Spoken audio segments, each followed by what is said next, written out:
جنازے کی نماز میں طاق صفیں بنانا کیوں ضروری ہے؟ کیا ہو گیا؟ جنازے کی نماز میں طاق صفیں بنانا کیوں ضروری ہے؟ یہ اس طرح نہیں ہے جس طرح آپ نے، یہ وہی بات ہے وہ سختی والی. عموماً اصولی طور پر حضرت صلی اللہ علیہ وسلم نے فرمایا کہ اللہ تعالیٰ خود طاق ہے اور طاق کو پسند فرماتا ہے. اس لیے جفت کے مقابل پر طاق لفظ سے شریعت میں بھی طاق کا استعمال نمایاں طور پر غالب ہے. آپ اگر غور کریں تو فرض نمازیں بھی تعداد کے لحاظ سے طاق ہیں اور نفل نمازیں بھی تعداد کے لحاظ سے طاق ہیں. فرض نمازوں کو مغرب طاق بناتی ہے اور نفل نمازوں کو وتر طاق بنا دیتا ہے. اور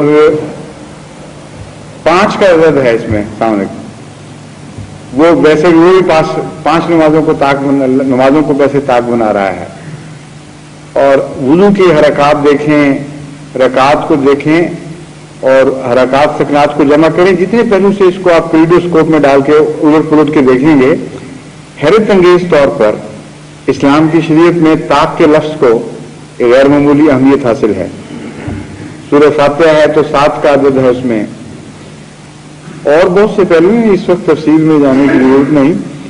تو طاق عموماً پسندیدہ ہے، اس لیے کہ ہر دفعہ طاق آپ کو متوجہ کرے کہ خدا ایک ہے.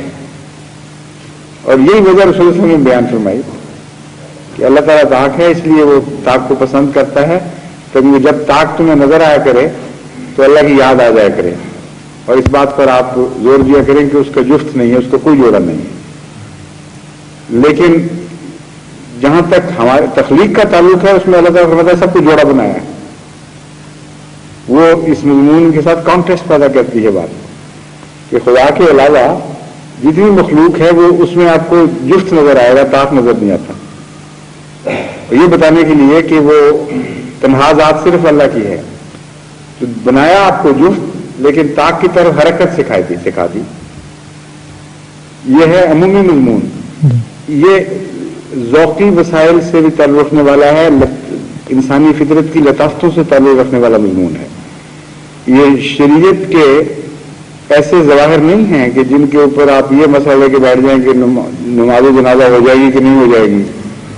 اگر ایک صف اور بن گئی ہے، اس نے جفت بنا دیا تو مردے کو ثواب پہنچے گا یا وہ جہنم میں جائے گا. اس قسم کی باتیں نہیں ہیں یہ. اس لیے ان کو اتنی اہمیت دیں جتنی اہمیت ان کو ملنی چاہیے.